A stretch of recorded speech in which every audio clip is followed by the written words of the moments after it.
In the Vrindavan mood, because that's what tonight is, Vrindavan.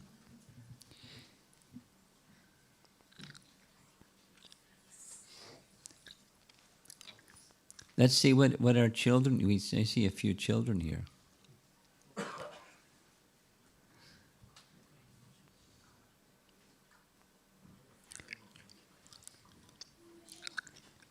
Very good. Wow.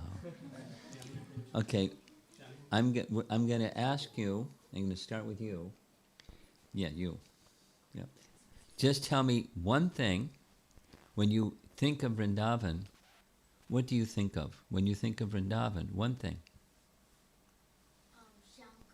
Shamakund. Very nice. Vrindavan.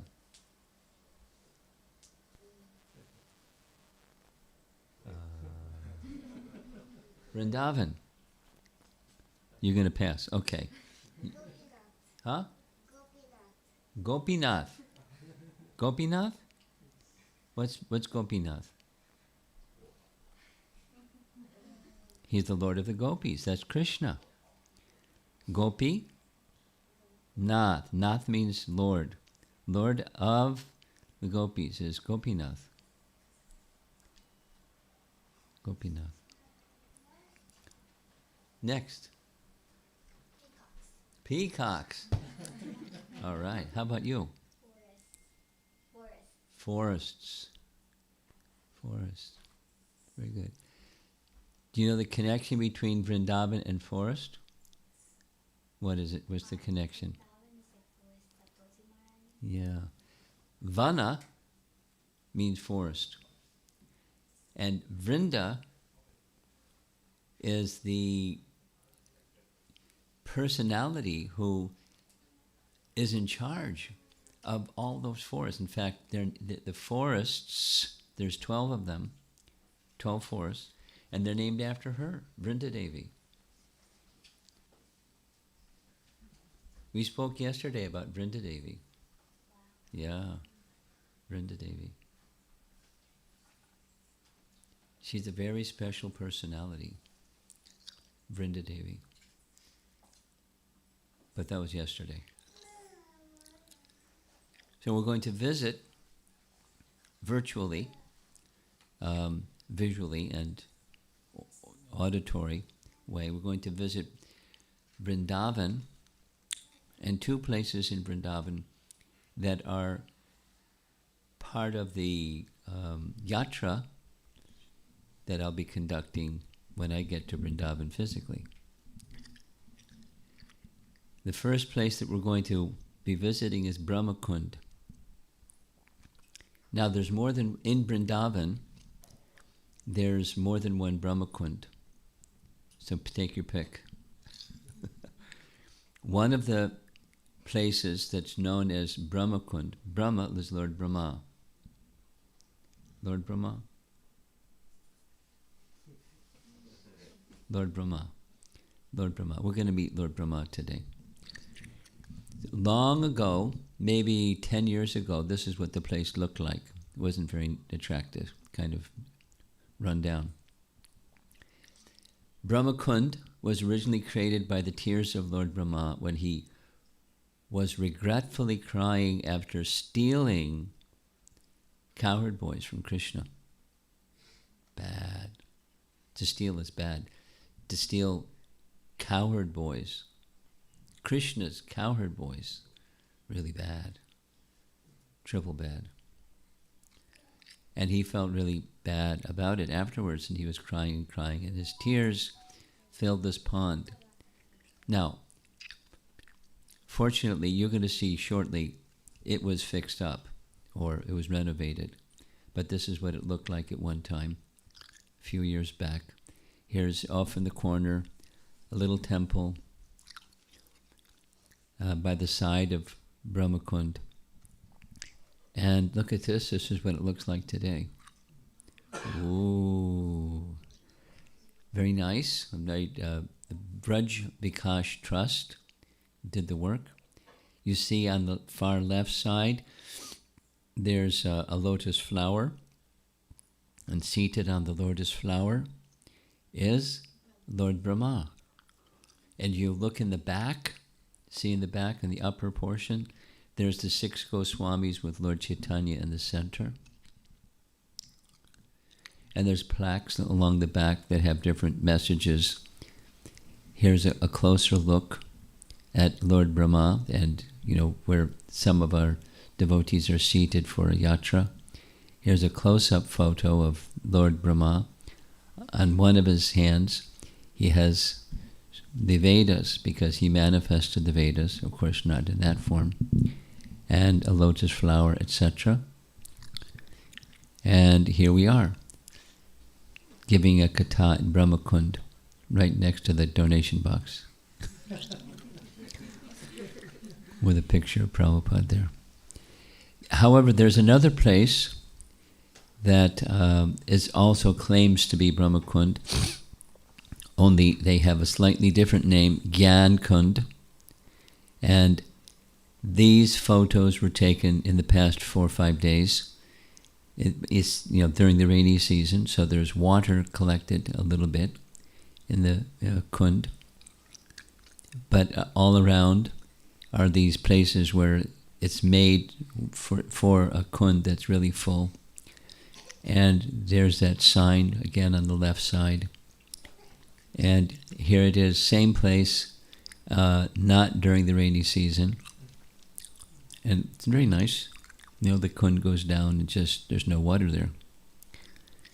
And over on the back right side, there's a residential place for the sadhus who maintain some worship at this place. Here's the devotees and a friendly dog who are there for a yatra. And over to the side, there are samadhis from sadhus that resided there for their lives and gave their life to serving Brahmakund. On the back side, a little distance away, is a place that they say is the cave where Brahma hid the calves and the cowherd boys. So there you see a little arch, and if you go down those steps and make a right-hand turn, there's another set of steps, and you keep going down those steps and down a little archway, and you see some devotees standing there, and at the very end, there's the cave. At least that's what they say. The cave where Brahma hid the calves and the cowherd boys. So now we're going to narrate the pastime that took place at whichever Brahmakund you like. And it's connected to the Brahma Vimohan Leela. Moha means become bewildered. Moha means get really bewildered. So Brahma became very bewildered. As you see, there's Krishna, small boy. The age that Krishna was when this took place was around between 5 and 6 years of age. Of course, Brahma is the first living being. He's quite tall compared to Krishna. And he came on his swan carrier, which you see in the background. And at the end of the Brahma Vimohan Leela, Brahma offers prayers. But even before the Brahma Vimohan Leela takes place, there's an introduction or a setting. And the setting has to do with the slaying of Aghasura or Aghasura. Asura means demon. Demon. Asura means demon. And Agha means sin. So he put those two together. It's not a nice guy. Aghasura. And he was sent by Kamsa to kill Krishna. So what did he do? He manifested himself in a humongous, giant serpent. Really big. Really big. 8 miles long serpent. Wow, that's big. And he assumed the form of a huge python, as thick as a big mountain and 8 miles long. Having assumed this wonderful python body, he spread his mouth like a big cave in the mountains and lay down on the road, expecting to swallow Krishna and his associates, the cowherd boys. Now you see Krishna holding up his right hand, essentially saying, don't go in there. But the cowherd boys, the section that precedes this chapter, they're in such a playful mood. It's said that when Krishna and the cowherd boys would go out, now he is between the age of 5 and 6, which means he's taking care of calves. He's not graduated because the cows are really big and Krishna's really small. 5 or 6 years old, he's really small, and cows are really big. So he's taking care of calves. And the calves just follow Krishna wherever Krishna goes because they have love for Krishna. They're not just calves, they're devotees in that form or that mood of serving Krishna as a calf. So wherever Krishna went, that's where they went. So Krishna was with his friends, and what do little boys like to do? There he goes, he likes to play. Little boys like to play. When you get a few little boys together, they're going to play. No problem. They go out every day and play.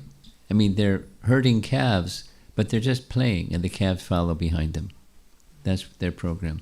So details and details and details and details and details of their playing together, the cowherd boys, and the calves following them.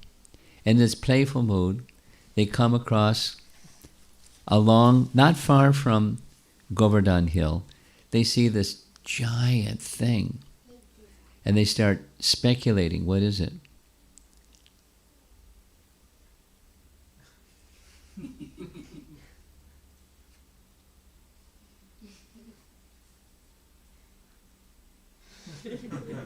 You're playful. They started speculating, what is this?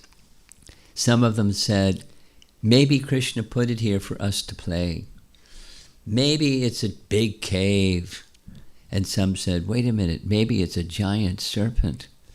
And some of them started becoming fearful and running the other way. Look out, it's a giant serpent.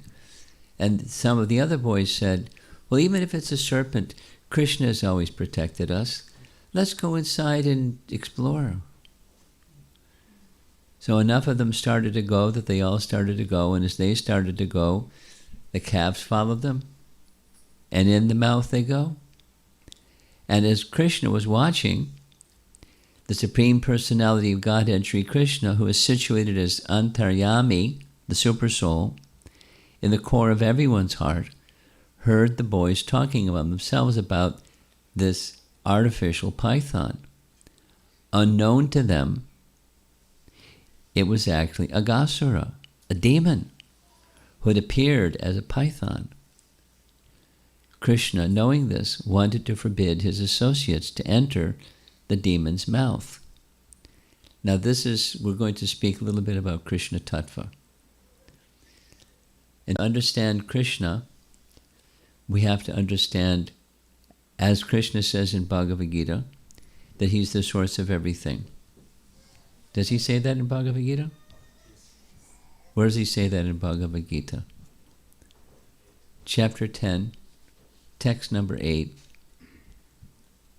Aham sarvasya prabhavo matak sarvam pravartate. Krishna says, I am the source of everything. Then he says it backwards. Everything comes from me. Aham sarvasya prabhavo. Everything comes from me. Matak sarvam pravartate. Matak sarvam pravartate. I am the source of everything. Everything comes from me. He's the absolute truth. So as the absolute truth, how does he do what he does? We were discussing in the morning Bhagavatam class. He has unlimited potencies. How many? Unlimited potencies. And inconceivable unlimited potencies. And what is the force that moves those potencies? It's Krishna's ichcha, means desire. He just desires. He doesn't have to say anything.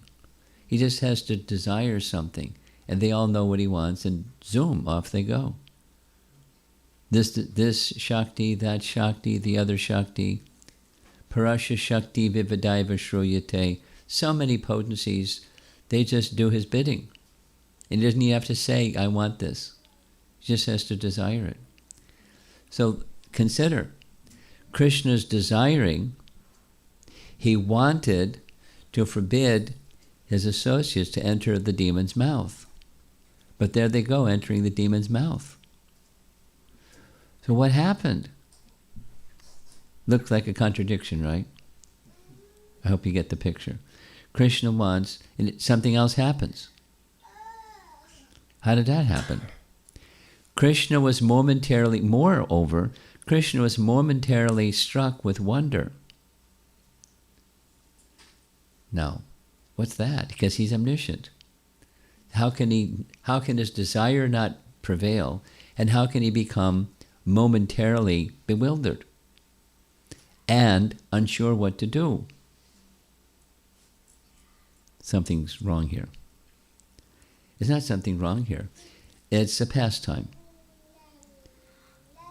The understanding from Bhagavad Gita chapter 15 is everything that's in the spiritual world we find as a reflection, perverted reflection in the material world. You know Bhagavad Gita? Me too. Bhagavad Gita chapter 15 speaks of a tree where the roots grow up and the branches go down. You ever seen a tree where the roots go up and the branches go down? No such thing, right? No such thing. Now, quiz. Go to a pond or a lake, and on the other side there's a tree. On the other side, there's a tree with the branches up and the roots going down. Okay? Now look at the reflection of that tree in the lake or the pond, and what do you see? You see a tree reflection where the roots grow up and the branches grow down. The reflection is because there's a tree and there's a reflecting surface. Because there's a tree and a reflecting surface, then it looks like branches down and roots going up. So this world, all the variegatedness within this world exists because of the variegatedness of the spiritual world. There's the spiritual world, that's the tree, and then there's the reflection. As above, so below. You've heard that phrase before? As in the spiritual world, so there's the counterpart in this material world, but it's upside down. Upside down means what's not to be done is what people do. What's to be done is what people don't do. Upside down. Upside down.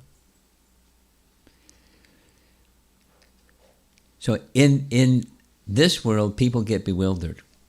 That's the reflection. It exists because there is this same thing, but not perverted, not upside down, in Krishna. And when Krishna becomes struck with wonder and unsure what to do, what's that? Krishna's enjoying.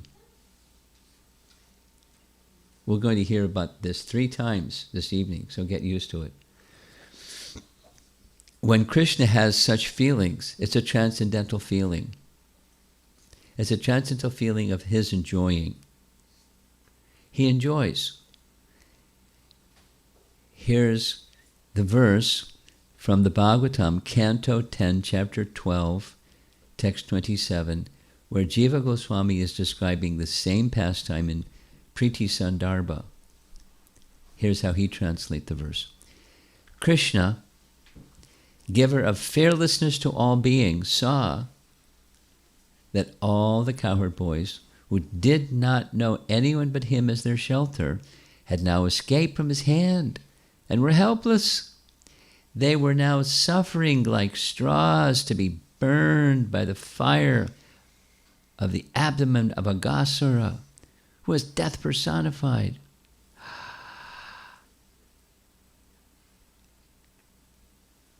Bewildered by his affection, Krishna was astonished by what had been arranged by his appointed Shakti. Hey, there's the answer. Now this is, Jiva Goswami likes this term Leela Shakti. In the Hare Krishna movement, we like the term Yogamaya. They're not identical, but they work together. We learned about this yesterday. And for those of you that were with us yesterday, I'll inform you, those that were, remind you. The pastimes of Krishna in Vrindavan are orchestrated by two people. Now Krishna is the Ichcha person, he desires. And then Yogamaya, personified Yogamaya in Krishna's pastimes is Purnamasi. Purnamasi? Purnamasi. Purnamasi is Yogamaya. And Purnamasi every morning gets together with Vrindadevi. Purnamasi every morning gets together with Vrindadevi. And Vrindadevi is Leela Shakti personified. And they have a little powwow. And they figure out what's going to be the pastimes for the day. Now how do they know? Because Krishna is Ichcha Shakti. And then there's Yogamaya potency and Leela Shakti. And then they make things happen. Vrindadevi is the CEO. She orchestrates everything. We heard this yesterday. When you see the deity form of Vrindadevi or paintings of Vrindadevi, notice in her left hand there's a parrot. Parrot's name is Daksha. Daksha means expert. This parrot in Vrindadevi's left hand has 100,000 parrots under her command, or her or his command. Daksha. Probably a female parrot. Daksha. She's very expert. And then the message goes. They don't have to send an SMS. They don't have to have a Google group. They just send the parrots. And off the parrots go and carry the messages, and everybody knows what to do for Krishna's pastimes. And there's details and details.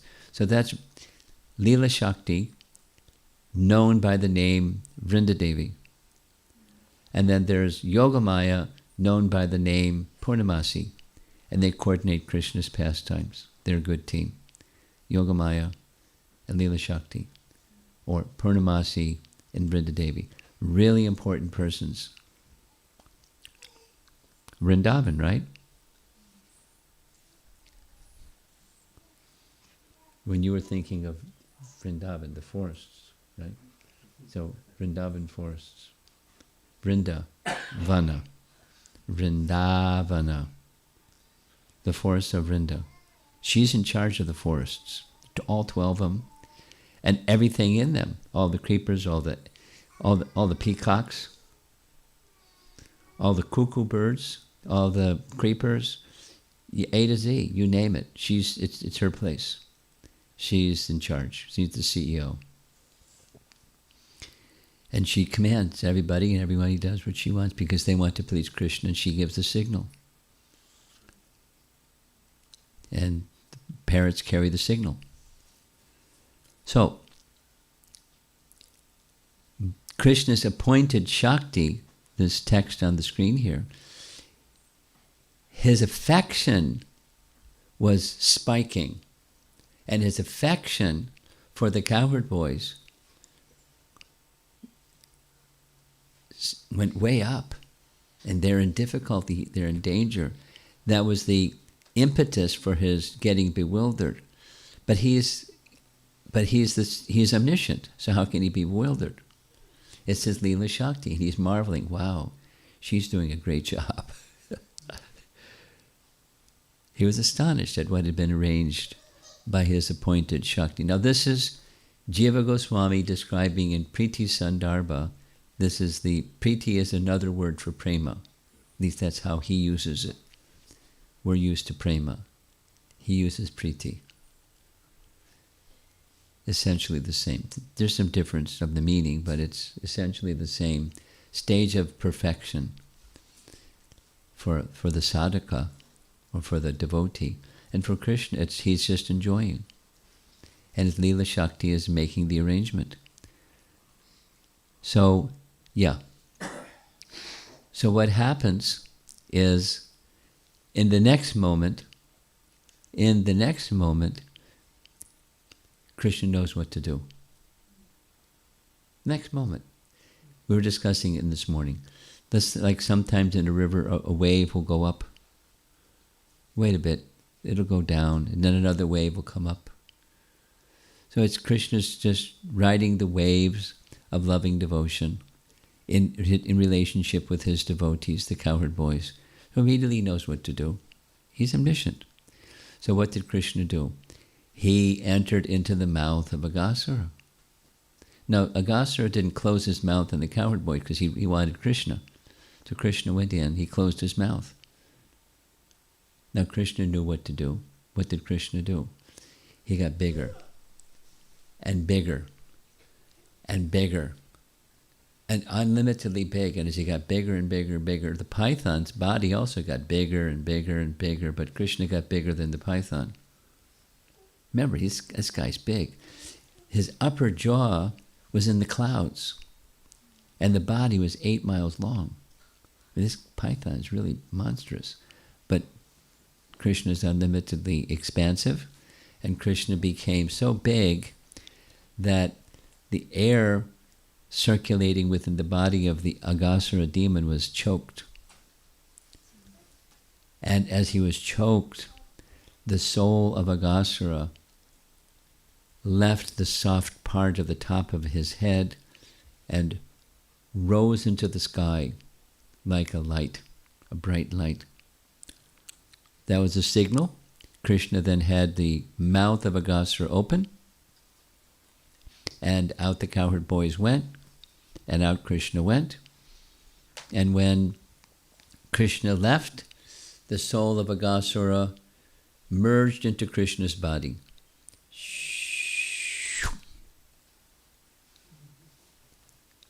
Liberation. Sayuja Mukti. Just like that. A demon went to kill Krishna. He's so kind. He gave him liberation. Gave him liberation. That's Krishna's kindness. And the boys saw all this and they thought, wow, that was good. Let's go have lunch. Prabhupada explains that every day, at least twice a day, we hear in the Krishna book of the major events, but every day, around 11 o'clock, a demon would come. And that was, after the demon was killed, there was a signal, now it's time for lunch. And in the evening, around 4:30, 5 o'clock, another demon would come. Krishna would kill the demon. And that was a signal, time to go home. Because they were so involved in playing that they wouldn't stop. So the demon coming was, you had a function. Time for lunch. So they celebrated. Oh, Krishna, you're so wonderful. Let's go have lunch. So they sat together and by the side of the river Jamuna. Of course, there are more cowherd boys than pictured here. But the calves, not cows, calves, because Krishna's young. And they were just, spending time with Krishna. And the cowherd boys, Krishna would sit in the center, and many, many food items they would give to Krishna. Sometimes they'd snatch Krishna's food items. You see, they have a little basket the items that their parents or mothers gave them to go out and taking care of the calves for the day. And observing all of this from his swan carrier was Lord Brahma. He saw the whole thing. He saw Krishna killing Aghasura, this giant thing. He saw the soul of Aghasura merge into Krishna's body. And now he's seeing those same boys sitting around together having lunch. So Brahma was astonished. And he began to consider. He wanted to show some of his own power and see what Krishna would do. Because, what's the extent of Krishna's power? I know. I'll show some of my power and see what Krishna will do with his power, because certainly his power is greater than my power. What's Krishna going to do?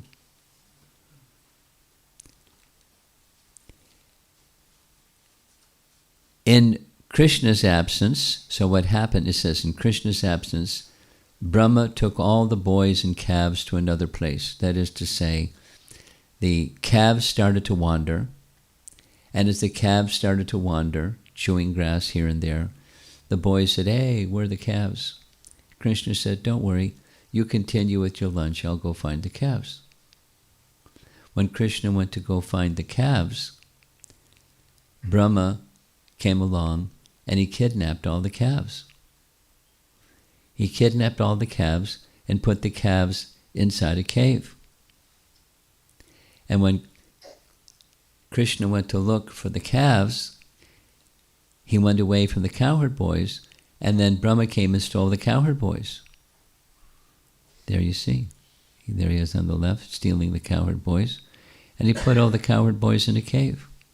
So there's the calves, and there's the cowherd boys in the cave, and there's Brahma going back to the scene of the crime. Because criminals will sometimes do that.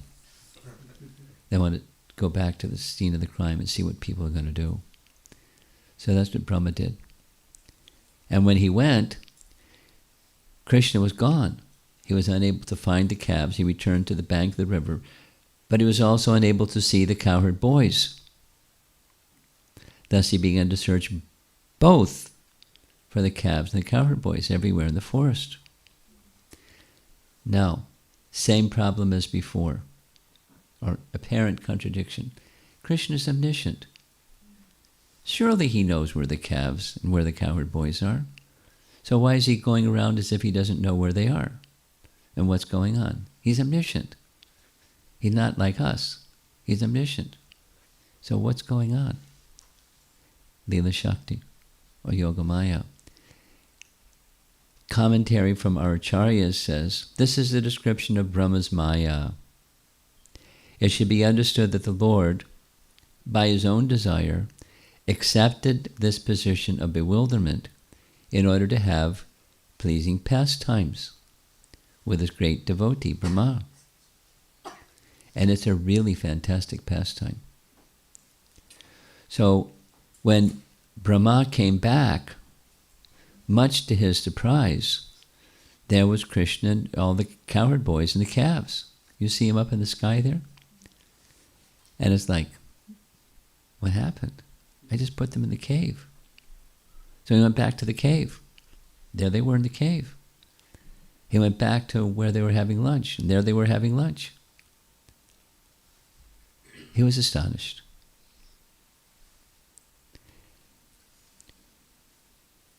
While Brahma looked on, all the calves and cowherd boys tending them immediately appeared to have complexions the color of bluish rain clouds and to be dressed in yellow silken garments. Or as the painting shows, the cowherd boys were sitting there having lunch, and simultaneously forms of Narayan manifest for each cowherd boy and each calf. And not only cowherd boys plus forms of Narayan, but then all of the potencies of Lord Narayan for each of the forms of Lord Narayan. All the Vishnu Murtis were surrounded by the opulences, headed by Anima Siddhi, by the mystic potencies, headed by Aja, by the 24 elements for the creation of the material world, headed by the Mahatattva. Each one of the forms of Narayan had all of these potencies. And how many potencies? Unlimited. It was really a scene. And it wasn't just these potencies. Then Lord Brahma saw that Kala. What's Kala mean? Time. Have you ever seen time? You can measure time. You know, it's such and such a clock. It's 7:16 p.m. But have you ever seen time?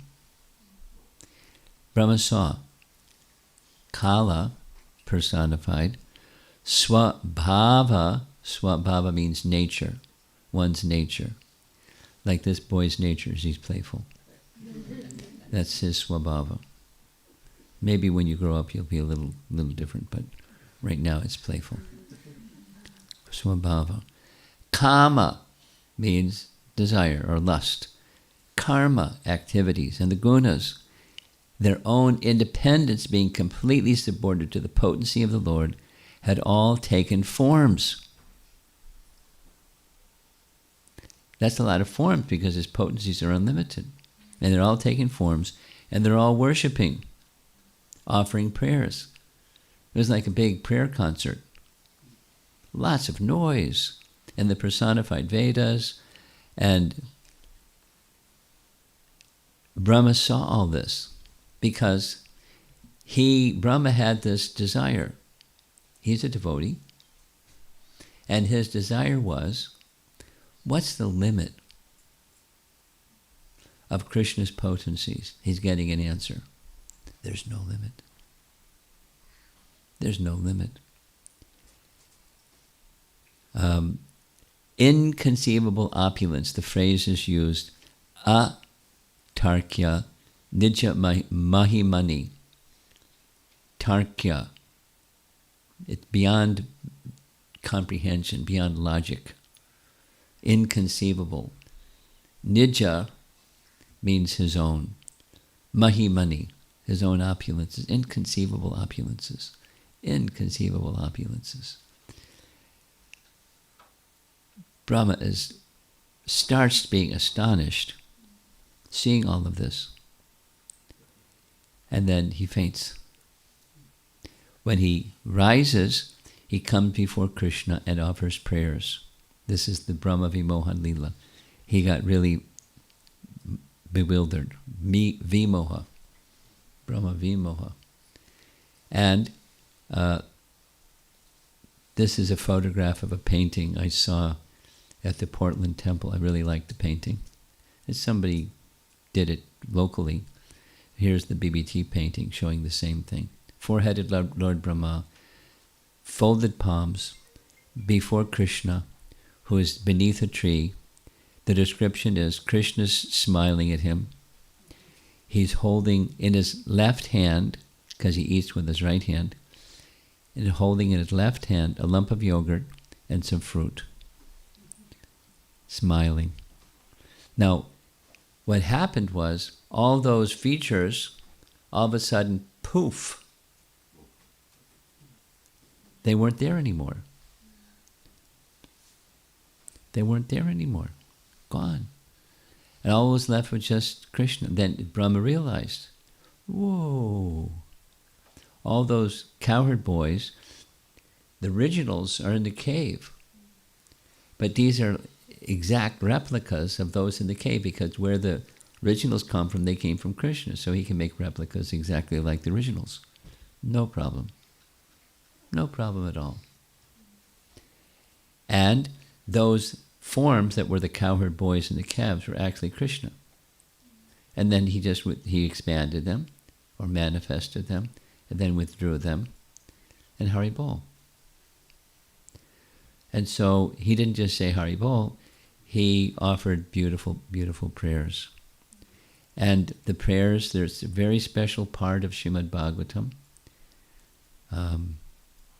It's just that it begins the chapter after which Srila Prabhupada didn't translate. He translated right up to that, and then his disciples began translating from that chapter onward. Here's one of those prayers. My dear Lord, this is the celebrated one out of the chapter 14, text number 8.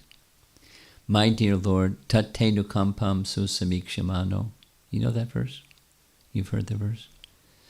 My dear Lord, one who earnestly waits for you to bestow your causeless mercy upon him, all the while patiently suffering the reactions of his past misdeeds and offering you respectful obeisances with his heart.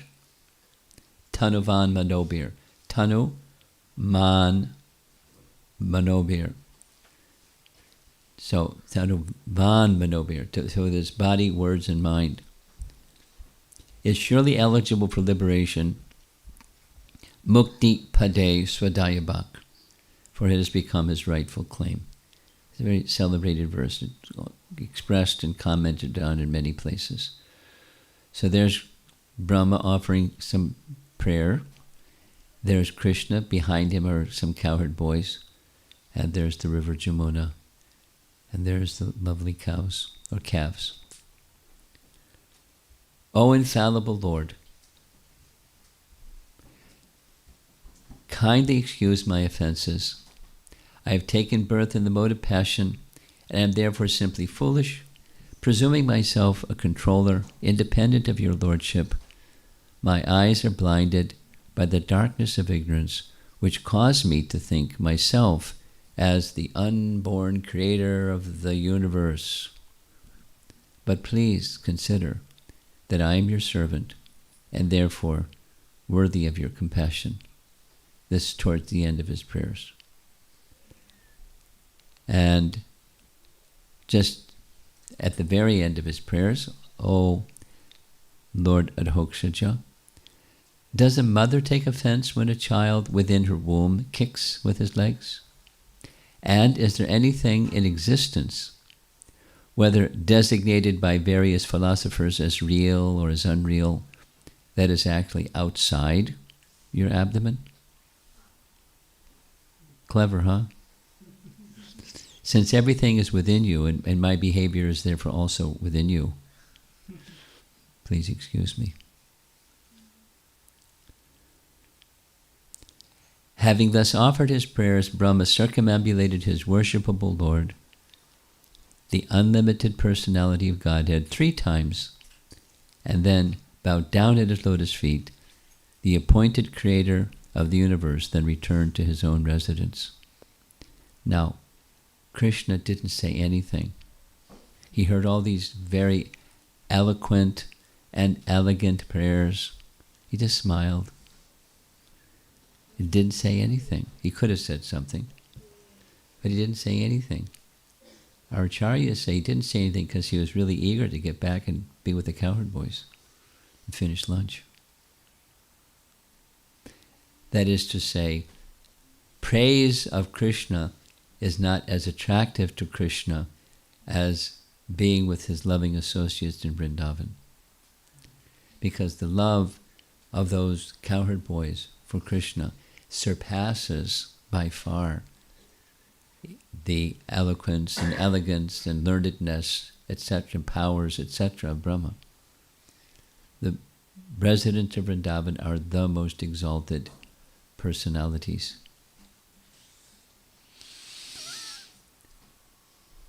Now,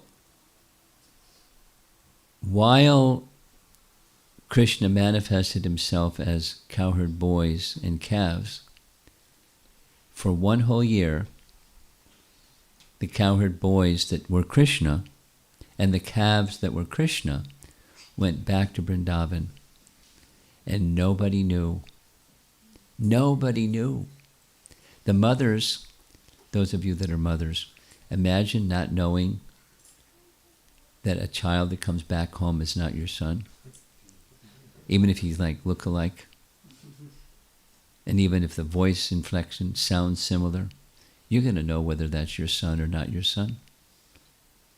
But they didn't know. And not only they didn't know, but they found that their affection for their son is now equal to the affection they had for Krishna, because this is also contrary to motherhood. They, in Braja, the mothers had more affection for Krishna than they did for their own son, which isn't worldly. Worldly is, you may like another boy or some friend of your son's or something, but you have special affection for your son, and you have some appreciation for some other boy. But the cowherd ladies of Vrindavan, their love for Krishna was super excellent. And they were astonished. Their love for their son is now like the same love that they had for Krishna. They didn't know it wasn't their son, it was Krishna. Why? Because Krishna knew of their desire and he was fulfilling their desire. They wanted Krishna as their son. Okay, I'll become your son for a year. And for a whole year, Krishna was their son. And the cows who had calves, they also desired to give their milk directly to Krishna. So Krishna knew, Krishna became their calf. And every day when they came back from the pasturing ground, the calves, which was Krishna, took milk directly from the cows. Moo, very nice. Very nice. For a whole year.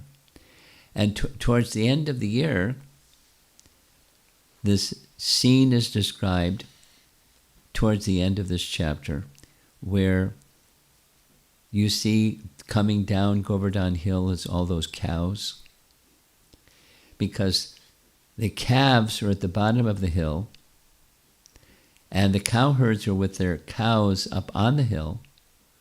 But when the cows saw their calves, who were Krishna, they started galloping down Govardhan Hill. Have you ever seen a cow run before? You have? When?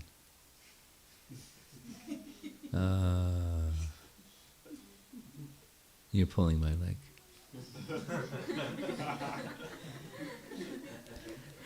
But cows, I've seen cows run. It's very funny. It's like really comical. They don't run like horses. They move quickly when they need to. So they were running down the hill. And then the cowherd men saw the cows running down the hill, and they knew what that meant. If they see their calves, they'll give their milk to the calves, and that's not supposed to happen. So they went running after the cows. But as they were getting closer and closer to where the calves were, they saw the cowherd boys. They just forgot the cows, and they just started holding with deep affection their sons. And then the calves went to their mothers, the cows, and they were very happy taking milk from the cows, which is not part of what cowherding is. You wait till the end of the day and you milk the cows in the goshaal. And you see in the background, there's Balaram. You see? White. Here's a even closer image in good resolution photograph of that painting. So Balaram is watching all this. According to Srimad Bhagavatam, Canto 10, Chapter 13, this is before Brahma's prayers, because of an increase of affection, the cows had constant attachment, even to those calves that were grown up and had stopped sucking the milk from their mothers. When Baladev saw this attachment, he was unable to understand the reason for it, and thus he began to consider as follows. So the commentary, Prabhupada's purport, says, even Balaram did not know that all the calves and cowherd boys were expansions of Krishna, or that he himself was also an expansion of Krishna. This was disclosed to Balaram just 5 or 6 days before the completion of the year, where this event came, and the cows were running down the Govardhan Hill, and the cowherd men were chasing after the cows, etc. And observing all this, then he started to put two and two together. That is, Yoga Maya was also influencing Balaram. Because like Krishna, Balaram is omniscient. Not that he doesn't know, but for a whole year he didn't know. Yoga Maya curtain was closed. He didn't know. Yoga Maya has the power to influence even Balaram and Krishna, what to speak of the resident of Vrindavan. Now Mahamaya, that's the reflection. Over here. Chapter 15, Bhagavad Gita, the tree that's upside down. The roots up, branches down, the reflection one. That's Mahamaya. That's what we know, Mahamaya, upside down. And then there's Yogamaya, that's right side up. The real thing, so here's the tree, and here's the reflection of the tree. So the real tree, there's emotion, and there's personality, and there's love, and there's all kinds of things. And then there's the reflection over here. So this Yogamaya potency acts in such a way that Krishna's pastimes are enhanced, and even Krishna becomes influenced by that Yogamaya potency, and Balaram becomes influenced by that Yogamaya potency. It's because it would spoil the whole pastime. Balaram can't know that exactly Krishna, that's all the cowherd boys. At least that was Krishna's decision, so he was covered by Yogamaya. Now he's pulling the curtain back. So there's three explanations. There's many such discussions. We had the discussion this morning, and there's many, many, many others, examples. So here's explanations, three explanations for this one.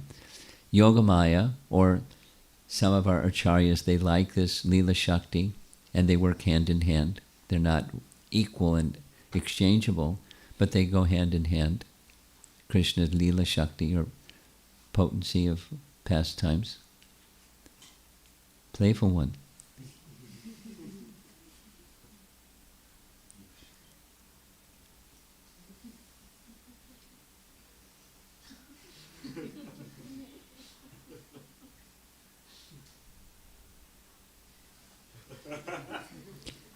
So, Yogamaya, or Leela Shakti, and in Krishna book, Prabhupada uses this phrase, Eko Bahu Shama. Eko is one, Bahu means many. Although this is a Vedic statement, although Krishna is one, he can become many. And then he can become one again. That's what happened. He became cowherd boys and calves, and then he became Krishna. Alone, Eka. No problem.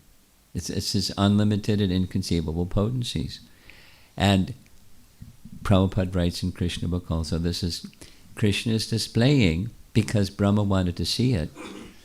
Not only Brahma wanted to see it, but the gopis and the cows wanted Krishna as their son and their calf. So unlimited opulences were exhibited. And Brahma returned back to his position in the spiritual, in the heavenly realm, or the celestial realm. There, the playful one. There we go. There we go. So that's our first of two visits. We just visited Brahmakund. And now we're going to visit another place that's very near, it's actually very near Gyan Kund, which is another name for Brahmakund. And next we're going to visit Cheergat. Cheergat. There's a few Cheergats in Vrindavan. One is in downtown Vrindavan, and somebody very kindly made this nice painting for me. It's hanging up in the wall. And it's a murti of Krishna. You can't tell exactly what's going on. He's holding a garment, and the garment is the garments of the gopis. There you can see from the side. This is the deity in a little tree. And side view, the deity is dressed in yellow. Here the deity is dressed in a kind of pale pink. And he's holding the garments of the gopis. In another hand, he's holding his flute, of course. And it's the pastime that takes place in Vrindavan, where the celebrated gopis are worshipping goddess Katyayani. And during the coldest month of the year, have you been to Vrindavan? Who's been to Vrindavan? Okay.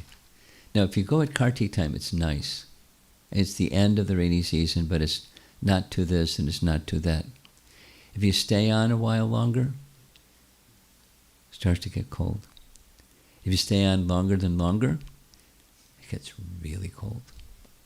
No, during the day it's like reasonable. And during at night it's really cold. During the summer, it's really hot. Unbearable hot. But the gopis picked the coldest month, and they took a 1 month vrata during this coldest month, and before the sun came up, they would take ice cold bath in the Jamuna and worship Katyayani with a certain prayer that's found in the Bhagavatam, where this pastime is narrated. And their prayer was to have Krishna as their husband. It's a very celebrated section. So, because the gopis were village girls, didn't have wealth, so they made a deity fashioned from earth and water. When you put earth and water together, what do you get? Mud, right? Earth and... But that's what they had. So it's one of the ways by which a deity can be worshipped, can be fashioned, and they worship Katyayani that way.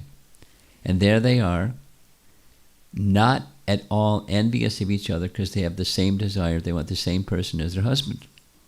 They're young girls, and Krishna is also a young boy. And Krishna comes during one of those mornings, and because part of the procedure is they take their clothes, place the clothes by a tree, and then enter into the water, cold, ice cold water, and take their bath after having worshipped Katyayani. And so Krishna came along with little boys, like this mischievous one, really,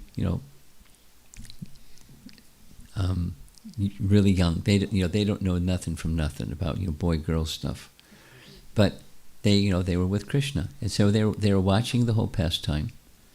And what did Krishna do? He knew that they had a desire. They were worshipping Katyayani to get him as their husband. No, later in their life, but get Krishna as their husband. So what did he do? He took all their clothes, and he climbed up a tree and held, like you saw that murti, he held out the clothes and said, girls, if you want your clothes, you have to come and get it. I'm not going to give them to you. You have to...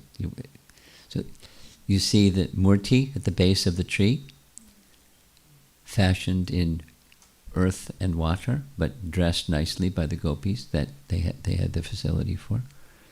And it's a celebrated pastime. The gopis were immersing their body up to their necks because they were shy. They didn't want to expose their bodies.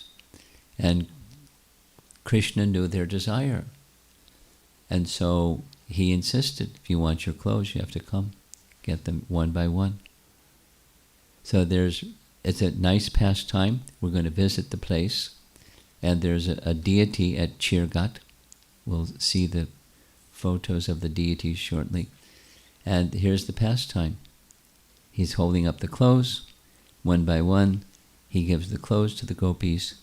And the promise is that they will become his wives.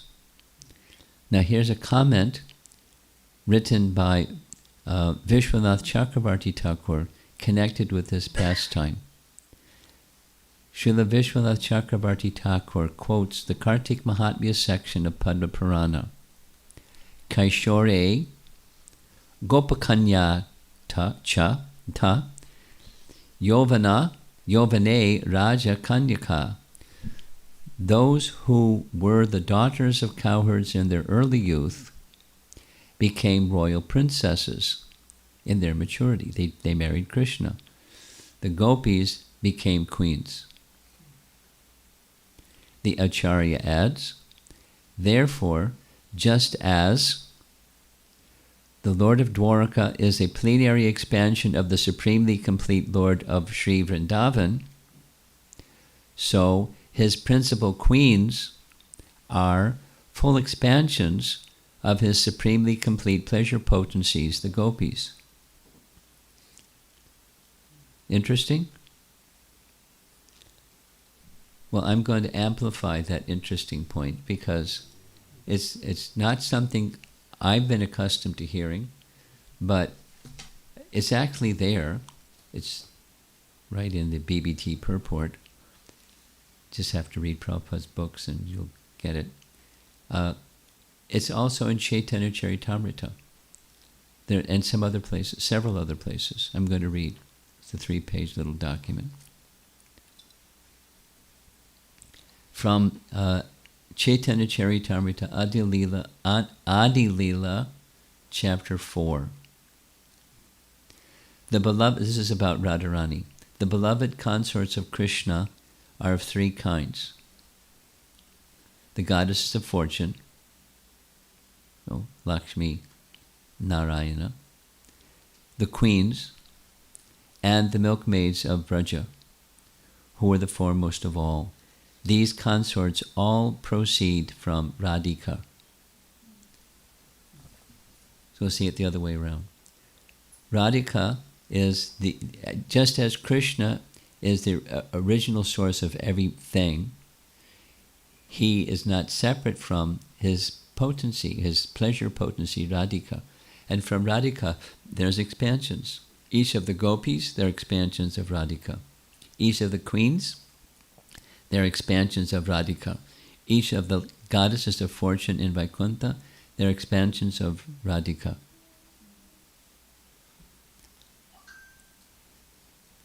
So the verse in Chaitanya Charitamrita, the beloved consorts of Lord Krishna are of 3 kinds, and they all proceed from Radhika.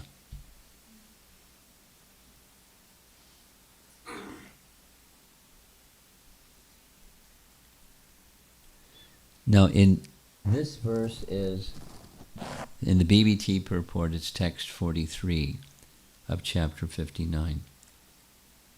Here's Vishwanath Chakravarti Thakur's commentary.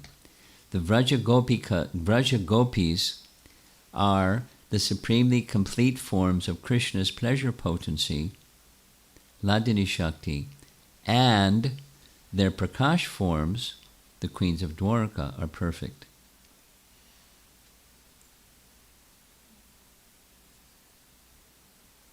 Similarly, the Vraja Gopis are the supremely complete forms of Krishna's pleasure potency, and their Prakash forms, the queens of Dwarka, are perfect. That's what I already read that.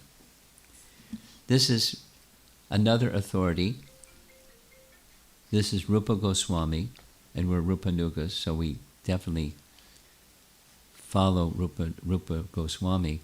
He writes in Lalita Madhava, Act 1, Scene 1, verse 41. This is in a conversation between Gargi and Purnamasi. You know now who Purnamasi is, right? She's Yogamaya. Gargi is, according to the Vedanta Madhava and Lalita Madhava, Gargi is the granddaughter of Purnamasi, or the son of Sandipani Muni. We went through this yesterday. Elsewhere it says something else, but that's okay. I have heard from my father's mouth that although the gopis, headed by Chandrabhanu's daughter Chandravali, and the Dwarka queens headed by Bhishmaka's daughter Rukmini, are expansions of the same spiritual potency. You with me? Same spiritual potency. They are going by different names, and the relationship with Krishna is different. One is not married and the other is married. Queens, they're married. But they're the same spiritual potency. Nevertheless, their forms are separate and distinct. Now it is said that Purnamasi has told her that with the aid of Yogamaya potency, each gopi is identical with a specific queen. Like Chandravali is one of the gopis in Braja. And in Krishna's Leela, she's Rukmini. Radharani in Braja is one of the gopis. In Krishna's pastimes in Dwarka, she's Satyabhama. And there's 16,108 queens. So that leaves 16,106 other gopis that have their expansion or counterpart as queens because they worshipped Krishna. And Krishna promised them one day we'll become married. And he kept his word. And there's the Leela of how that happened. It's not described in the Bhagavatam. And it's described extensively with much mystery by Rupa Goswami in his writings.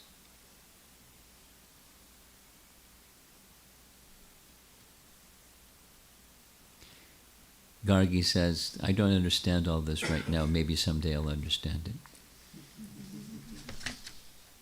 Now that was Act 1, Scene 1, verse 41.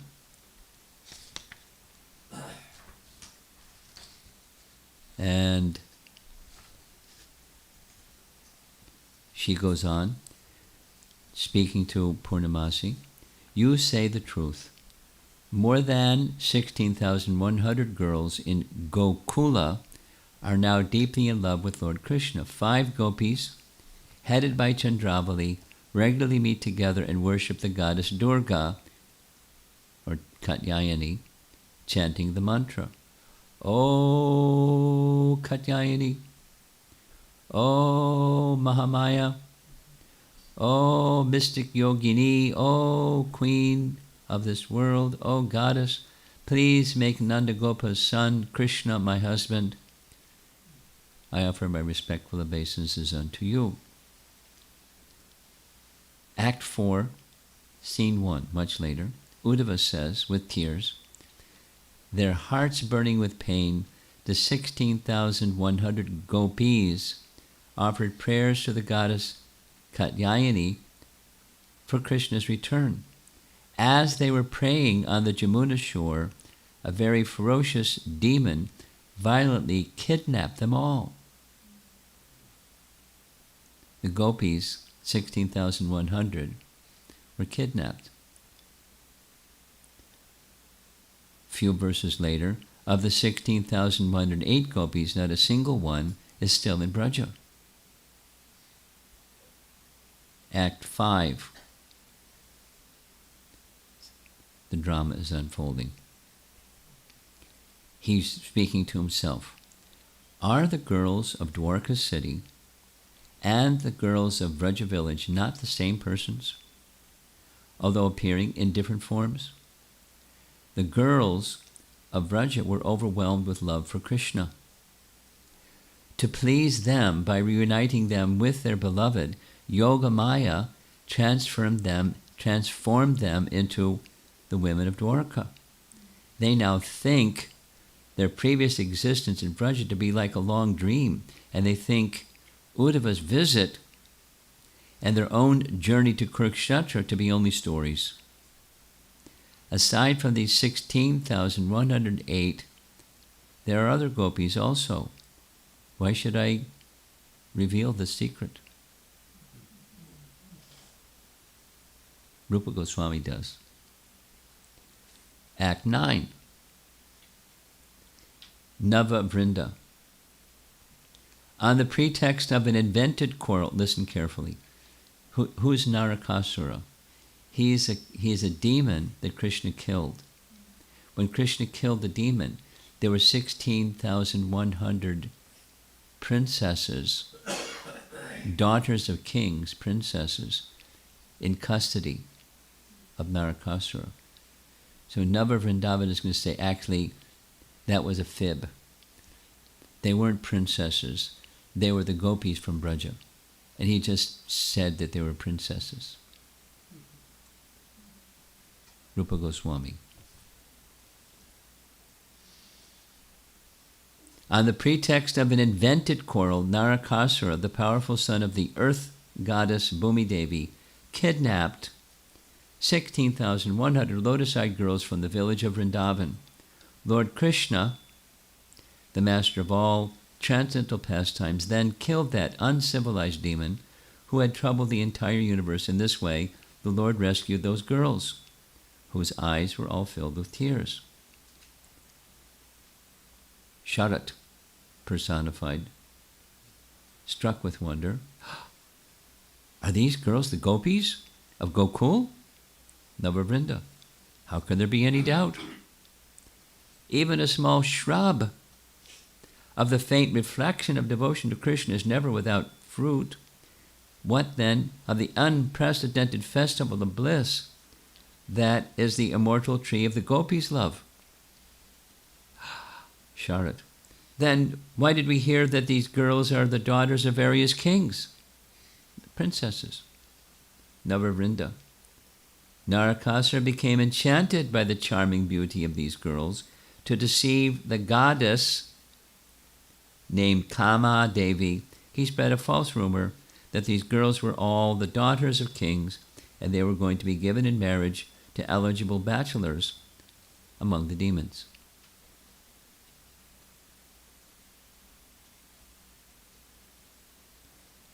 Interesting. Brihat Bhagavatamrita Sanatan Goswami. This is the last. The place is 17104, 105. Verse.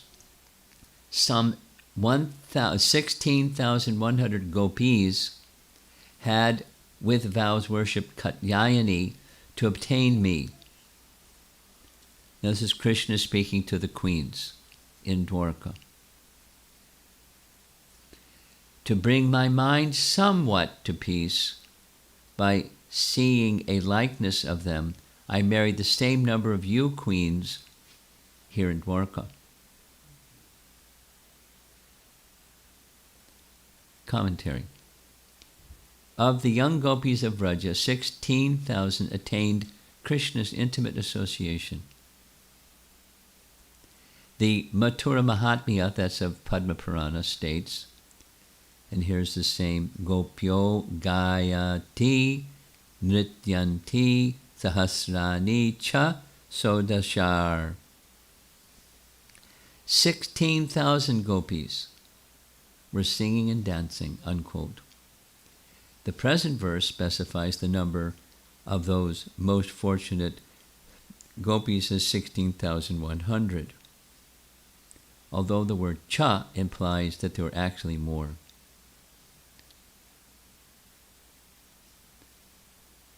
Because that happens in the Bhagavatam also. There are 16,000 in one place, and then another place it says 16,100.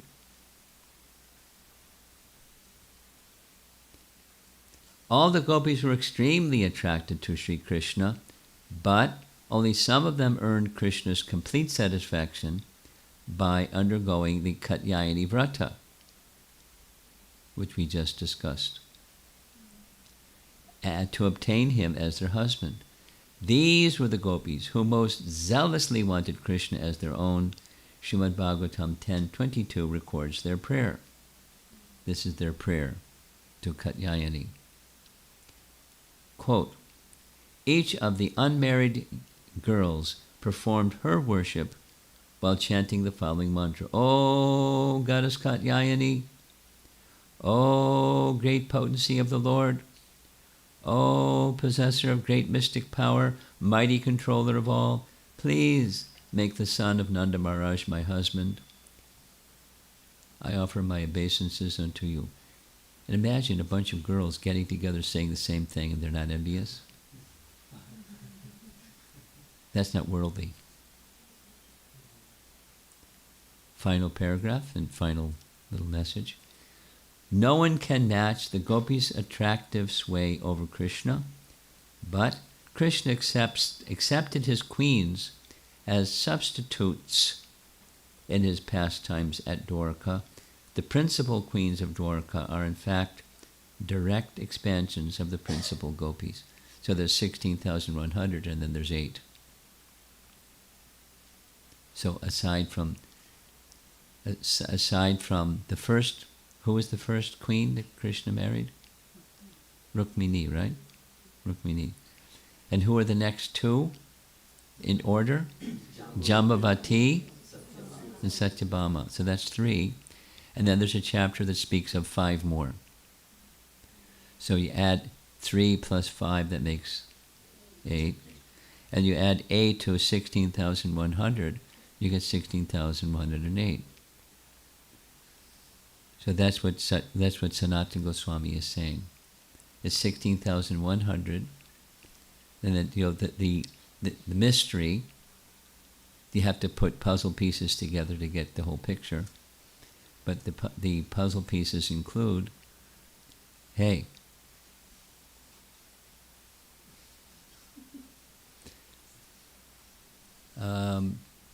puzzle pieces include the gopis were kidnapped and put in the care of the custody of Narakasura. He had a plan for them. Krishna liberated them and married them. And they earned that special facility or privilege because of this Katyayani Vrata. And Krishna promised them. It was, it was mischievous, like this little boy here. It was mischievous. But it was transcendental mischief. It wasn't this kind of mischief. Transcendental mischief. There was a purpose of reciprocating the love of his devotees. And that's what Krishna does. He reciprocates with Brahma by having a pastime as if he's an ordinary person who gets bewildered. But he was also enjoying that particular pleasure, and then he got unbewildered. In the next moment, he became unbewildered in the next moment. And then he did what he did. And then he bewildered Brahma. He's having a pastime with Brahma. Because Brahma wanted to know. He got the answer. What's the limit of Krishna's mystic powers? I'll use some of my mystic powers. By my mystic powers, I'll kidnap the cat all at once. I mean, it's not like he rounded them up with ropes or something. He just, by mystic power, put them to sleep in a cave. And not only that, on earth, a whole year passed, and they didn't even know that they hadn't eaten for a year. You know any little boys that can't eat for a whole day? Can you fast for a day?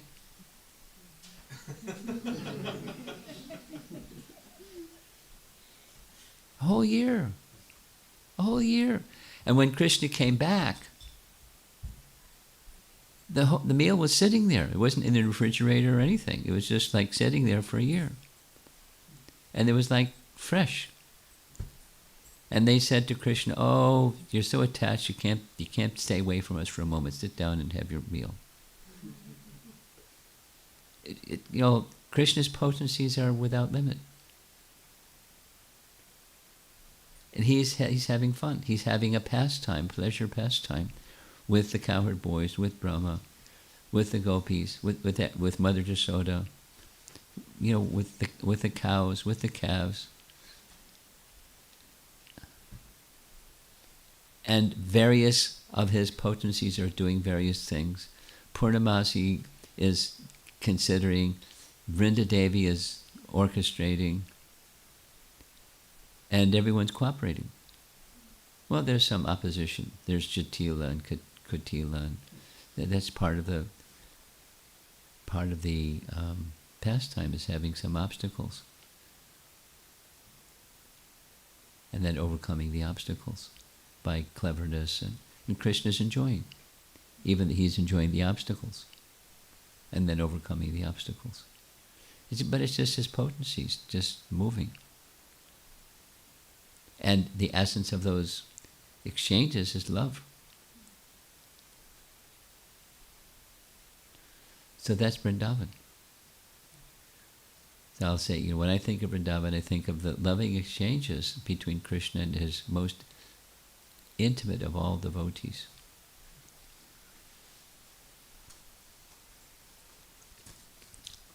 Thank you. Yeah. Okay, that's it for this evening. Tomorrow we're going to go visit some other places in Vrindavan. So let's see if there's some discussion.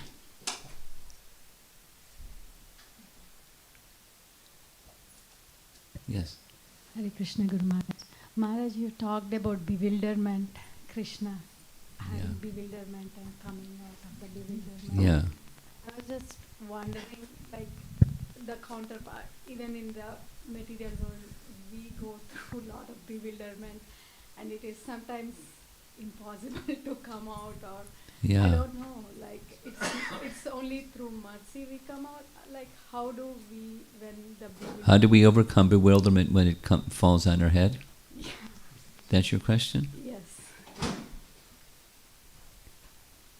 We discussed it this morning. I'm sure you remember. I'll remind you what you heard this morning. Remember Uma commented this morning that when Mother, maybe it was yesterday, when Mother Jasoda was trying to sort out what happened here, when she looked inside Krishna's mouth and saw what she saw. Maybe this, maybe that, maybe the other thing. And when she understood that she couldn't understand it, what did she do? She just, one thing I know is, I'm fully dependent on the Supreme Personality of Godhead, so let me take shelter there. Because behind what you're bewildered by is the Supreme Person. And that's something that you know. And you take shelter there. And by taking shelter there, if Krishna so desires, he can, as Antaryami, he can impart knowledge unto you what's going on. Even when you're bewildered, he can do that. But it's up to him and to unbewilder you, if he wants. So you carry out your, in Mother Jasoda's case, it's just being Krishna's mother. But then, each of us can do whatever we need to do, which is what our duties are. And that's what we do. And offer those things to Krishna. Because that's something we know. And wait for the time for the clouds to clear, and then maybe you'll understand when the sky is clear, the clouds are gone, what happened, or what's going on. So you go to a place where there's clarity. You're Krishna's eternal servant. Your existence is to please him. You do those things that are pleasing to him in a mood that's pleasing to him. And that's what you take shelter of when you get bewildered. One more clarification. Sure. In Brahma-Lila, so was Balaram also was there? So that there was... Balaram was not there that day. It was part of the plan.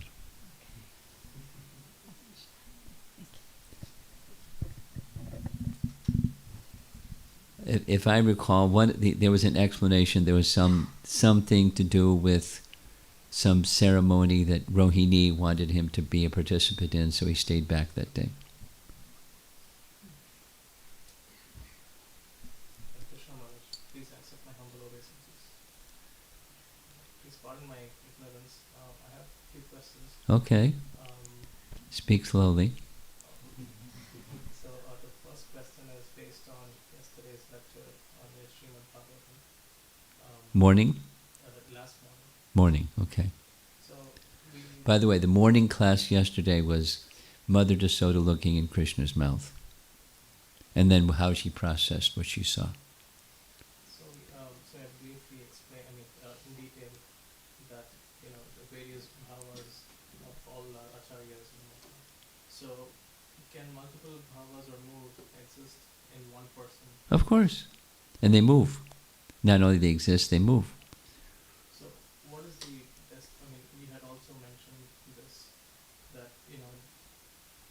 different moods lead to different destinations.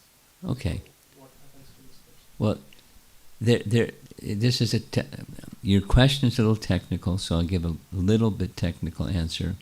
And if you want to know more than a little technical, you have to go read Bhakti Rasamrita Sindhu.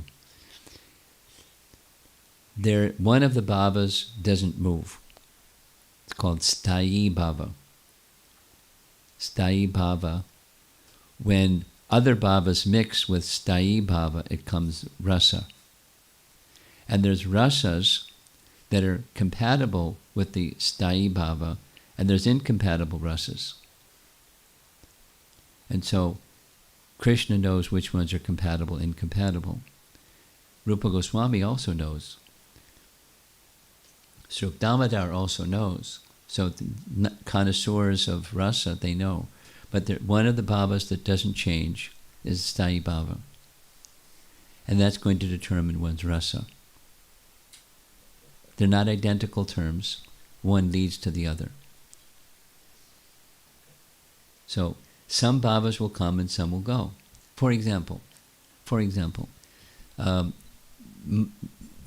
Yasoda was astonished. That's a particular bhava from the position of Sthayi Bhava or Vatsalya Rasa. So it moved her heart in a certain way. But then that bhava moved, and then another bhava came, and that bhava moved, and bhavas mix with other bhavas. And that's the flow of the rasa of a particular eternal servant of Krishna. And the mixing of rasas is a very elaborate subject. Bhakti Rasamrita Sindhu, and then following that, Ujjvala Nilamani is the sequel to. So, but that's ABC. Next. Thank you. Okay.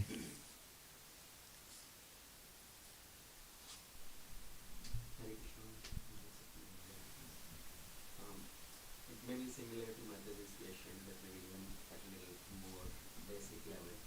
So sometimes we do understand things maybe on practical basis, on mental platform. Even some things like one should not lie, one should not steal. So people learn these things, they understand these things, but they're not able to put those in practice. Same way in our dealings also, dealing with Vaishnavas, some Vaishnava educates that one should not do this, one should not do that. So we understand those on a Theoretical level, on a mental platform, but our nature is still not letting us act on those. That's How to bring those things at the level of Swabhav, at the level of our nature? bhakti. Bhakti means I want to please Krishna. And to stay fixed in bhakti, one needs buddhi, spiritual intelligence, and Krishna is the giver of spiritual intelligence unto those who want to please him. Dadami buddhi yogam tam yena mamupayanti te. So that's how. Bhakti, he's playful too. Bhakti, that's guided by spiritual intelligence, that is given by Krishna when Krishna sees this soul, he or she, wants to please me. So I'll give them the intelligence. And then theoretically they can say, yeah, but. Or say yes sometimes and say but some other times. But is another way of saying no. So then we have free will operating. And to stay fixed in the alignment of what we know and what we do comes from Krishna. And Krishna gives it unto those who tesham satata yuktanam bhajatam priti purvakam nadami bodhi yogam tam yena mamupiyanti te. It's bhakti principle. And just that's, we're reliant upon, we're faithful. That's our teaching. We're faithful to our teaching, and we're also distracted by our, the modes of nature that are pulling it and pushing us and conditioning us and, spinning us, bewildering us. Okay? Pleasing Krishna.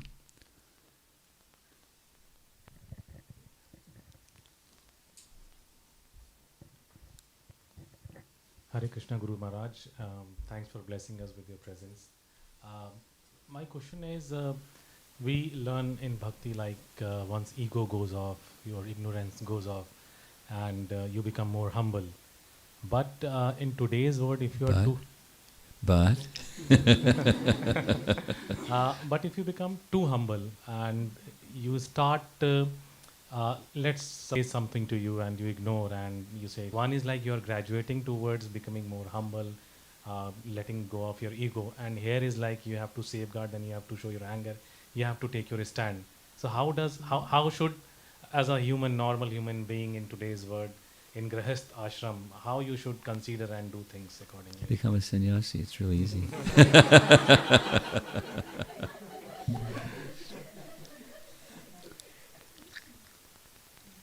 Angles looked at by Hari Parshad Prabhu. He's giving a seminar on Shri Upadesh Amrita. He's still in the first verse, the different Vegams, and the Krodha Vegam, and the Vacha Vegam, which is, he deals with it left, right, and sideways.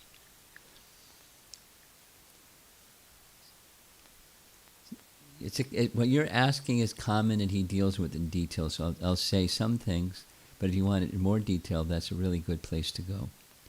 I think it's, part 3 is Vacho Vegam, Manasa Vegam, Krodha Vegam. Because if you don't have any anger, people will take you as being weak, and they'll take advantage of you, and all those things that people say all the time. Or this other one is you're losing your self-esteem because you have to speak for what's right, and the social norm, as you put it. But we're interested in transcendental teachings of Rupa Goswami, and I'll say something he didn't say. We each have our personality. One of the things that he did say is Draupadi became upset with Yudhishthira, that he was always forgiving. And you're too forgiving. And then he, along the soliloquy in Mahabharata, where if people respond when treated abusively, to some degree, that's leads to war, because then that person responds, and it just keeps escalating, goes on and on. You're another way of saying the same thing is you react rather than respond, and you're part of Maya's influence. You're buying into the tit for tat program of the material energy. So if you're not involved in the material energy, how to deal with it? Which is what your question is. Yes, sir. So you maintain transcendental position, and in maintaining your transcendental position, you can be forgiving as much as is appropriate. And some people take it as weakness. All people now exploit you because you're exploitable, because you're just going to be forgiving, you're not going to say anything back, and so forth and so on. You can be discriminating without being reactive. And then when you choose what to do, you choose what's appropriate for you, your nature, and the circumstance. And the other person, or with the circumstance, say in general, circumstance. Like, for example, Yudhishthira decided when they came back, and there was this, attempt to kill Bhima by poison, that they wanted a battle. And he said, not now. Because, it was strategic. So, it just be silent. So they knew what was going on, and they remained silent. So that's a response rather than reacting. So if you're going to, and the Kurukshetra battle took place because all other options were removed.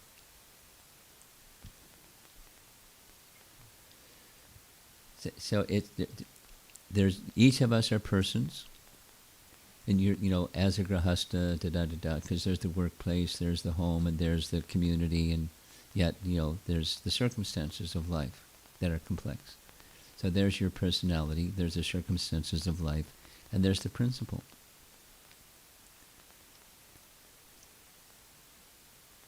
Krodha Vegam. Control it. So you need to understand your nature and circumstance and what's appropriate.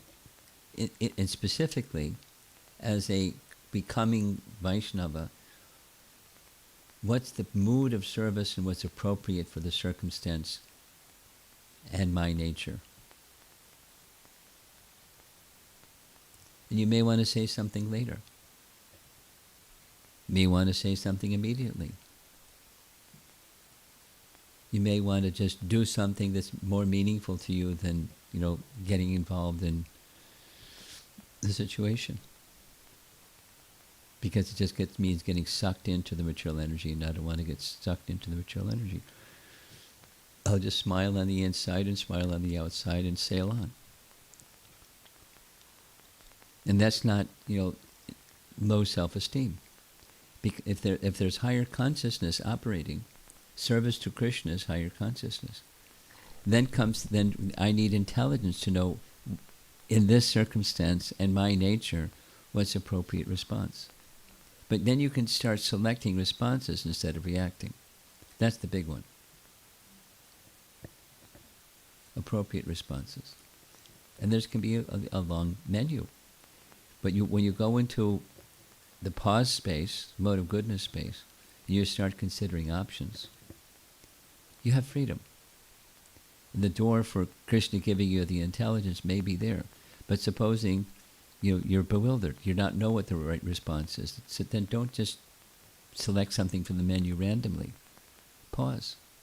And go to Krishna conscious position where you're very thoughtful and calling to Krishna for some intelligence and lifting of your consciousness. So you may do a bunch of other Krishna conscious things for a while, and then the cloud clears and the sky is clear. Now you know what to do. It's not that in each situation that's anger-provoking or irritation-provoking, then you have to do something. Or you just have to turn the other cheek. Go ahead, slap me on the other side now. You have to be a devotee. And let Krishna, make your heart pure first, so that Krishna can give the intelligence and you'll hear the signal. And then you'll know what to do. And then you're ready to do it because you're Krishna conscious. It's gradual. There's no quick, simple, cookie-cutter answer to the complexity of life. Strive as a young householder to make, from the inside and your mind and your body and your words in alignment with what's pleasing to Krishna. Strive for that. You're in good shape. Because it may take some time to get there. But when that alignment is there, then you'll have much more clarity and spiritual strength to be able to carry out the decision in a consistent manner.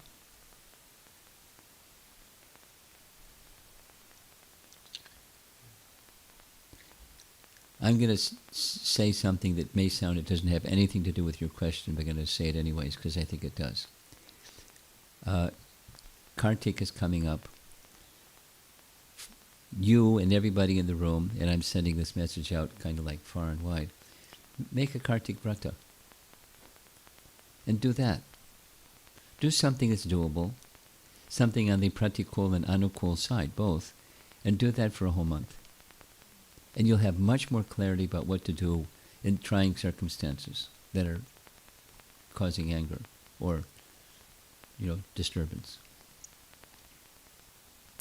Control your mind and senses in some manner like that. It's very powerful, recommended in scripture. That it's like my answer to her her question. Go to Krishna. That's clear. And as you go to Krishna, then there's more clarity inside. The channel for Krishna to give intelligence is more open. Do that.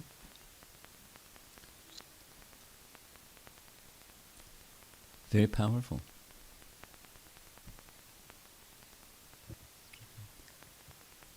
Kartik Vrata. Here we go, up front. One of the girls in the front.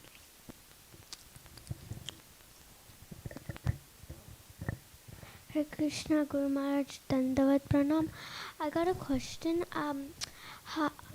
When Krishna makes the universe, how do he makes it? Like first it's all plane, but how does he make the plainness of the plainness of the plane?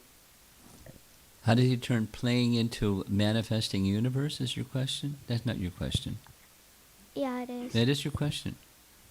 So are you saying, I just want to be clear what your question is. Are you saying that amongst the many playful things that Krishna does, one of the playful things that Krishna does is he creates the universe? No. Actually, if the universe is playing with no one, And the nothing... universe is what? Say it slow. Empty. Empty. Yeah. Then how, Nothing there. Empty. Universe is empty. Then how does Krishna Fill it up. Fill it up? Even he's not there. Oh, he's there. You say empty. Here's Prabhupada, what Prabhupada says. You ready? It's simple. There's two things. There's Krishna and there's Krishnas. And there's not a third thing. I don't understand still. You understand? I don't. Okay. There's no such thing as void in the creation of God. So you're saying empty, which is another way of saying void, but it's not void. There's Krishna and there's Krishnas. So now, listen. There's the energy that Krishna engages for creation, but sometimes he withdraws it from a manifest state, but it's still there. So say, is material nature temporary or eternal? The answer is it's eternal, but sometimes manifest and sometimes not manifest. That not manifest state has a name. It's called pradhan. You heard that term before? Pradhan. Or we just saw in this Mahatattva is when Mahatattva, you've heard that term? Mahatattva? No. Okay. Mahatattva is like a big warehouse where you got all the, everything, the whole shebang, the whole 24 elements in their differentiated state. And there's something that's before Mahatattva, it's called pradhan. It's when it's not even differentiated. It's like a big jumbled up warehouse. And it's subtle. It's not even elements, but it's prakriti in an unmanifest, dormant state. That's what pradhan is. So you're saying empty, and I'm saying pradhan. So when it's time for creation, it's cyclical. When Kala comes around and it's time for creation, what does Krishna do? He just glances. He just glances. He just glances. He doesn't say anything. He just glances at pradhan. You know that one, right? Mahavishnu glances at pradhan. What happens? The glance is carried, the Rama Devi, the spiritual potency of Mahavishnu is Rama. Like Radha Krishna, Sitaram, Lakshmi Narayan, Rama, Vishnu. Rama understands Mahavishnu's desire. What does he want? He wants to make the universe happen. Actually, what he wants is that his reflected energy has some service. That's what he wants. Just listen. It's a sequence. So he's glancing at Pradhan. He's looking at Pradhan saying, there she is. She's just my shadow energy, but she wants some service. He didn't say anything. He just has a itcha, a desire. She wants some service. I'd like to give her some service. His internal potency recognizes, my Lord wants her, this reflected potency, to have some service. She entrusts the living entities who are within the body of Mahavishnu and time energy, and zoom off the time energy. This is creation. You're asking. It's not nothing. It's not empty. It's Pradhan is over there, just a reflection, unmanifested, undifferentiated, kind of a glob or a cloud of energy. And then that living entities and time energy agitate Pradhan. And then the elements start to separate out, because they were not separated out before. And then the separated out energies, that's called Mahatattva. Then in that Mahatattva goes an expansion of Mahavishnu, who is Garbhodakshay Vishnu. And then from Garbhodakshay Vishnu comes Lord Brahma. And Lord Brahma is given the creative potency, and he is supposed to put all those elements together to build the universe. I mean, there's so many universes, etc. There's further detail, but I'm just responding now to one thing, and I'll stop, and then you can say it again. It's not empty. It's just unmanifest. Manifest? Now, withdrawn to an unmanifest state. The energy is eternal. Prakriti, or material energy, is eternal. Manifest, not manifest. It's not empty. It's just not manifest at a certain stage. Then he agitates so that it can become manifest. Manifest for some time. Then he pulls the plug. He withdraws the time energy. Very simple. At Christmas time, people have in front of their houses a Santa Claus or something like that. They, in the evening time, they pump it up with some air or whatever they put inside. And then at night, in the morning, they pull the plug.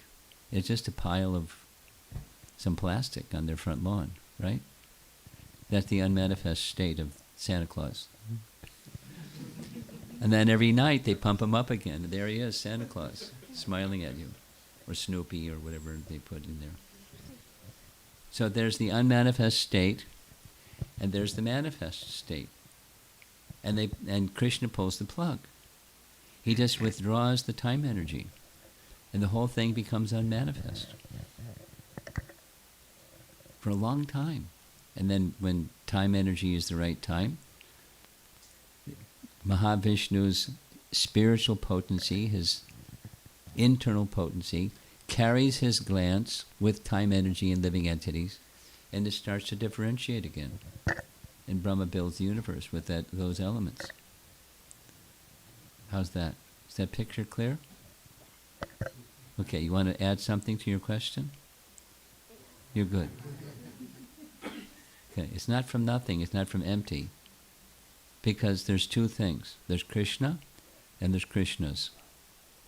And there's not a third thing. There's not void in the creation of God. There's not emptiness, the absence of something. There's Krishna, there's something. There's not that there's nothingness or emptiness. No such thing. Krishna or Krishnas. Okay?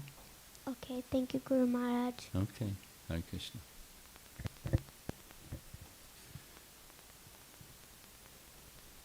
One more in the back, and over here, then we're going to end. It's over in the corner, he's same fellow.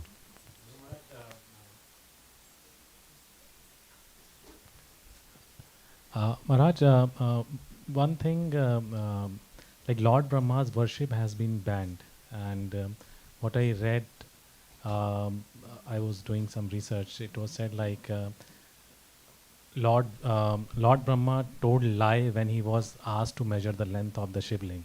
Well, he was doing what? There was some argument among Lord Vishnu and Lord Brahma, and to resolve that, Lord Shiva appeared and he said, he put the shivling and he said, like, you both measure the length of the shivling. And Lord. Wait. Which Purana is this from? This is Shiv Puran. Are you sure? Shiv Brahma. Are you sure? Shiv Are you Brahma sure? Vishnu. Are you sure? No. Okay, I'm not either. So but rather than going down the trail that may lead into darkness, I recommend, this is my recommendation without the question, I recommend that before you get bewildered, you check your sources, and the sources should be verified, especially verified by our acharyas, and then you can get as bewildered as you want, because there'll be answers. But if you go down the path of darkness where you don't even know what the authority is and what the reference is, and there's plenty of that in Cuckoo Land. And we don't need that. Be very, be curious, be inquisitive, and be very cautious about your sources. There are lots of things that are mysteries, but there's plenty of mysteries in the world of transcendence without mysteries in the world of La La Land. And then trying to sort them out. Be careful. Check your sources. Continue to be inquisitive. But only go with sources that you can verify. And verify through our acharyas like that. I'll give an example. Here's an example. Ready? yes. Coming up is Diwali. And I'm going to be in Singapore during Diwali. And they asked me, can you speak about Diwali on Diwali? Sure. So there are lots of things that happen on Diwali other than Lord Ram returns to Ayodhya. So one of those things that's common, not totally everywhere, but common, is according to Adiparva Mahabharat, when the Pandavas return on Diwali, there's a festival of lights. So I did a little research. There's no such reference. So far, I've been unable to find, because they didn't return to Indraprastha, they didn't return to Hastinapur.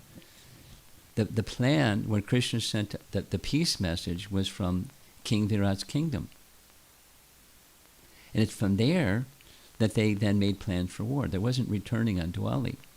So I was like, I think I have to delete that message, because it's out there on the internet with a number of places. Frankly, one of the places is the Bhaktivedanta Manor and their website for honoring Diwali. But it's no such, at least so far, I'm going to ask in the, do you have a version of Mahabharata that's, something than Vyasadeva Mahabharata that says something happened? Because the standard Mahabharata is they didn't return. You follow? So check your sources. Don't just get bewildered by something that says La La Land. You have something. Last. No, that was the back. No, over here. This is it. There's a question online as well. Okay. My question's pretty quick. Is there any significance for circumambulation of Krishna 3 times? Brahma did it right after. And Dhruva did it too. Dhruva circumambulated Narada. It's there's respect. 3 times. Yani Kani Cha Papani, Brahmahatyana Kani Cha. We circumambulate Tulsi Devi. It's we circumambulate the deities. It's on with one's right side to the deity or to Tulsi or something, to Krishna. It's respect. It's honoring the person in a formal way. Next. Question from Sridhar Das. Guru Maharaj, when a jiva moves from Nitya Baddha to Nitya Mukta stage by the grace of the Lord and his pure representatives, is the soul still considered as marginal energy? Of course. That's unchanging. And it's not you become Nitya Siddha, you become Siddha, you become Sadhana Siddha. Sadhakas become Sadhana Siddhas, not they become Nitya Siddhas. But that's the detail. They're staying as jivas. They don't become something other than jivas. We're eternally jivas. Thank God. That's it? One more One follow-up more. question. Okay. May I kindly know if the term pleasure potency of the Lord can be used for the pure devotees? No. Pleasure potency of the Lord is Radharani. The pure devotees want blessings of Radharani. They don't want to become Radharani. Srila Prabhupada ki?